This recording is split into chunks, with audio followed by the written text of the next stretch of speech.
제5장. 형제들아, 때와 시기에 관하여는 너희에게 쓸 것이 없으면 주의 날이 밤에 도둑같이 이를 줄을 너희 자신이 자세히 알기 때문이라. 그들이 평안하다 안전하다 할 그때에 임신한 여자에게 해산의 고통이 이름과 같이 멸망이 갑자기 그들에게 이르리니 결코 피하지 못하리라. 형제들아, 너희는 어둠에 있지 아니하매 그날이 도둑같이 너희에게 임하지 못하리니 너희는 다 빛의 아들이요 낮의 아들이라. 우리가 밤이나 어둠에 속하지 아니하나니 그러므로 우리는 다른 이들과 같이 자지 말고 오직 깨어 정신을 차릴지라. 자는 자들은 밤에 자고 취하는 자들은 밤에 취하되 우리는 낮에 속하였으니 정신을 차리고 믿음과 사랑의 호심경을 붙이고 구원의 소망의 투구를 쓰자. 하나님이 우리를 세우심은 노하심에 이르게 하심이 아니요 오직 우리 주 예수 그리스도로 말미암아 구원을 받게 하심이라. 예수께서 우리를 위하여 죽으사 우리로 하여금 깨어있든지 자든지 자기와 함께 살게 하려 하셨느니라. 그러므로 피차 권면하고 서로 덕을 세우기를 너희가 하는 것 같이 하라.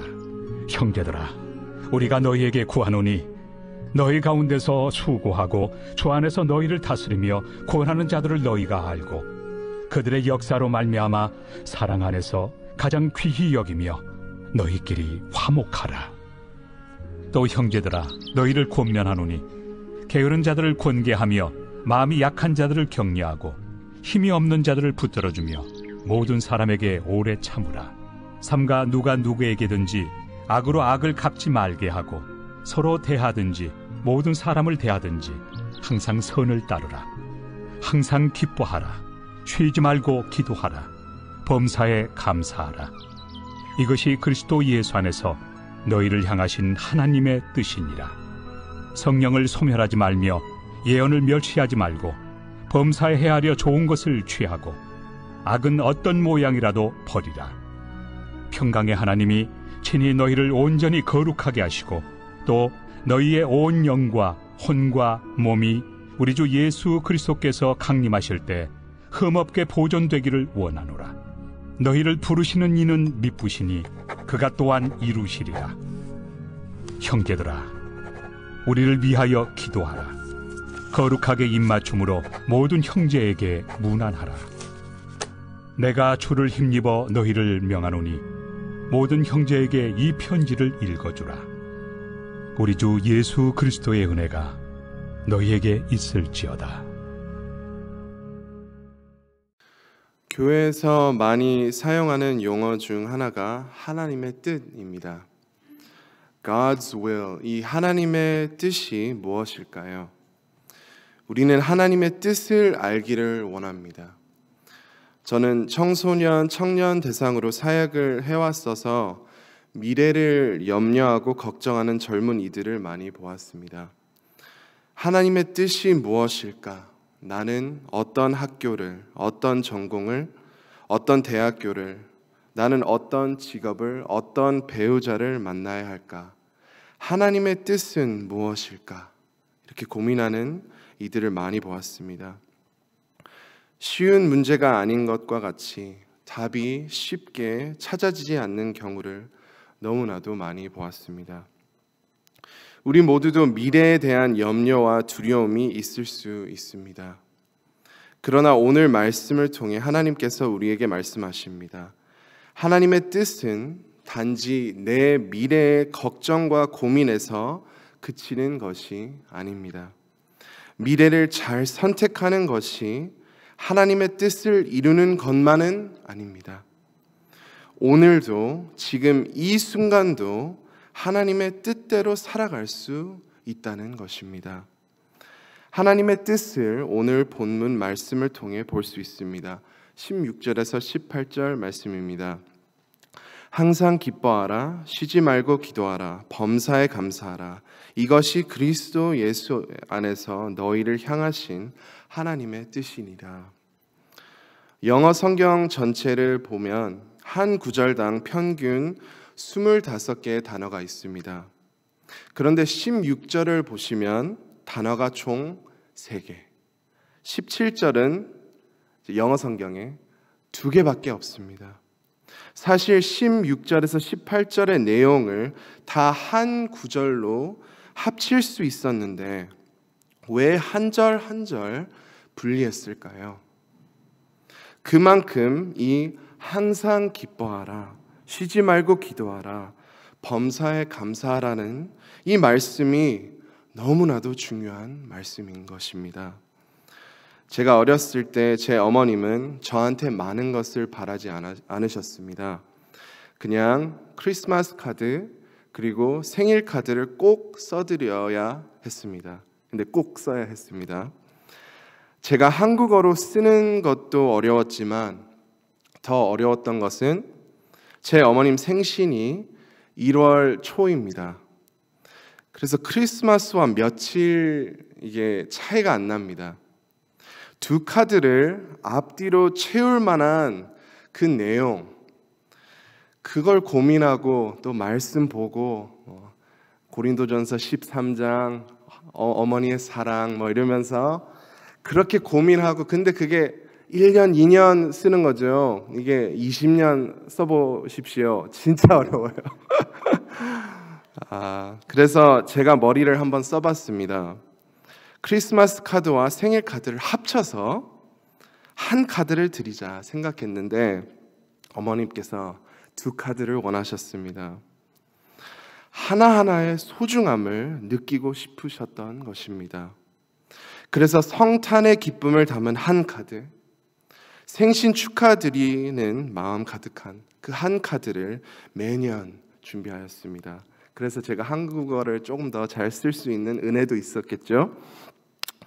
바울도 한 말씀 한 말씀의 소중함을 그 데살로니가 교회 성도들이 느끼기를 원했습니다.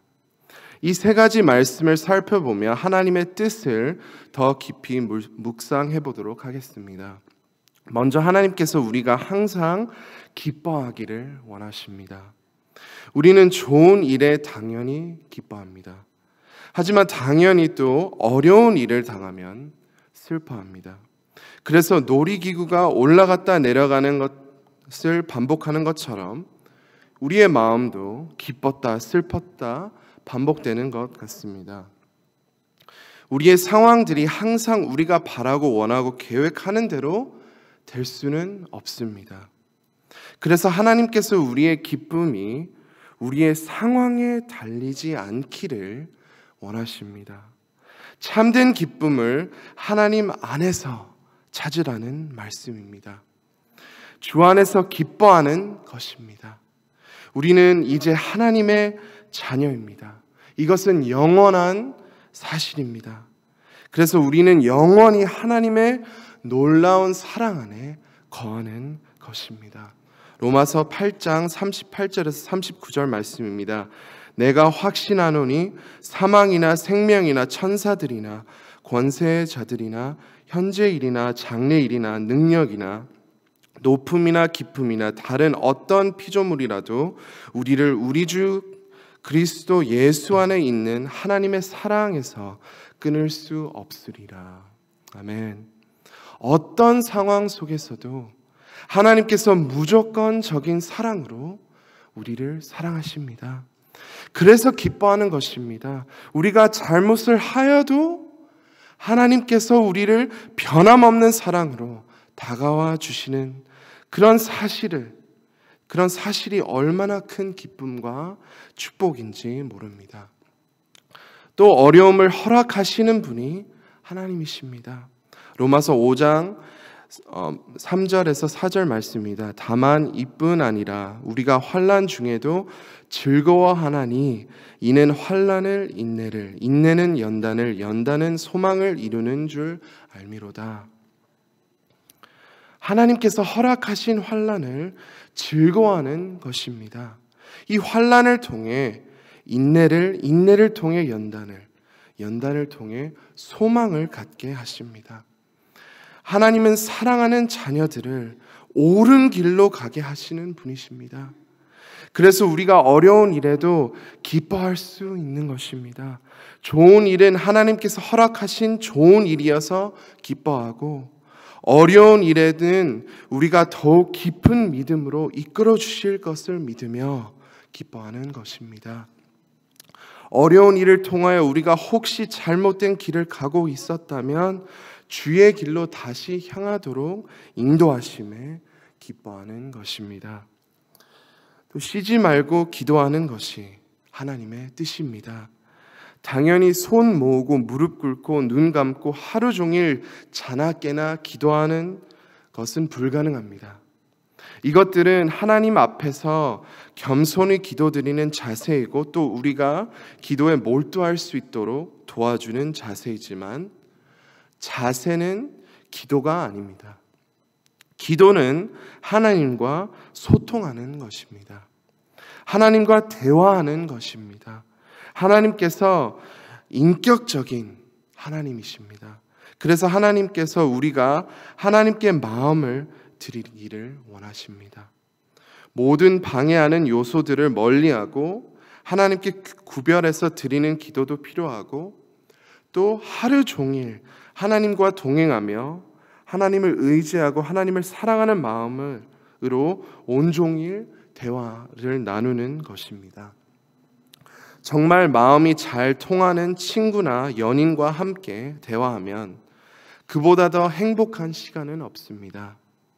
그 친구나 연인이 연락 오면 왜 또 연락 오지? 나 바쁜데? 나 피곤한데? 이러지 않습니다. 진짜 친하고 진짜 서로 좋아하는 연인이라면 모든 것을 내려놓고 기쁨으로 대화합니다. 하나님과 가장 친한 친구처럼 사랑하는 연인처럼 이렇게 매 순간 마음의 대화를 나누는 것이 기쁨입니다.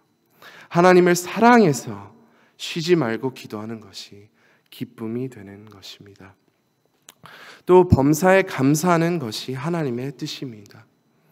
우리는 하나님 알기 전에 우리가 우리 삶의 왕이었습니다.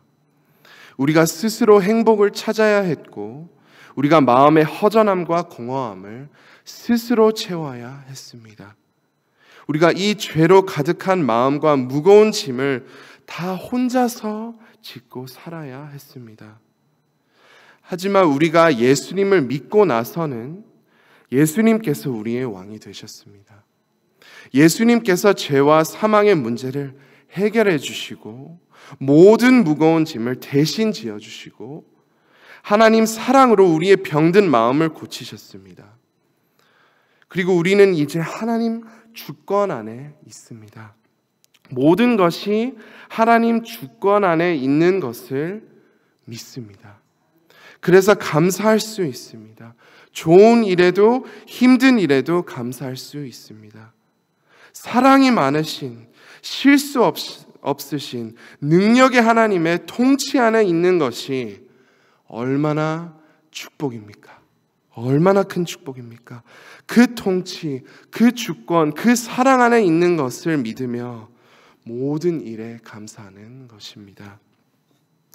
사실 항상 기뻐하는 것, 쉬지 말고 기도하는 것, 모든 일에 감사하는 것이 불가능해 보일 수 있습니다. 하나님께서 이러한 불가능한 말씀들을 우리에게 주십니다. 하지만 우리가 하나님의 사랑을 알고 우리가 하나님을 더욱 사랑하면 하나님의 뜻이 우리에겐 놀라운 축복입니다. 성도님께서 혹시 미래에 대한 염려가 있으시고 하나님의 뜻을 헤아리기 힘드신 분들 계신다면 오늘 말씀을 기억하시고 하나님의 뜻을 지금 이 순간에 이루실 수 있다는 것을 믿으시기를 바랍니다. 마지막으로 마태복음 6장 34절 말씀 보겠습니다. 그러므로 내일 일을 위하여 염려하지 말라. 내일 일은 내일이 염려할 것이요 한 날의 괴로움은 그 날로 족하니라. 하나님께서 우리를 지켜주실 것입니다. 선물로 주신 오늘을 집중하고 오늘을 주님께 맡겨드리는 것입니다. 오늘도 하나님을 의지하시는, 하나님을 더욱 사랑하시는, 하나님의 뜻을 이루시는 모든 성도님들이 되시기를 간절히 소망합니다. 이 시간 우리 말씀을 붙잡고 함께 기도하겠습니다. 또 특별히 금요일에서 주일 우리 중고등부 수련회가 있습니다. 우리 아이들이 하나님을 인격적으로 만나고 하나님의 놀라운 사랑을 경험할 수 있도록 함께 기도해 주시기를 바랍니다. 또 어려움을 겪고 있는 성도님들, 또 환우님들 위해 기도해 주시고 또 온 성도가 전도에 힘쓸 수 있도록 또 많은 영혼을 구원해 주시도록 함께 기도하겠습니다. 마지막으로 미국과 한국의 정치, 경제, 문화가 말씀 위에 세워지도록 우리 함께 기도하겠습니다. 다 함께 주여 한번 외치고 기도하시겠습니다. 주여!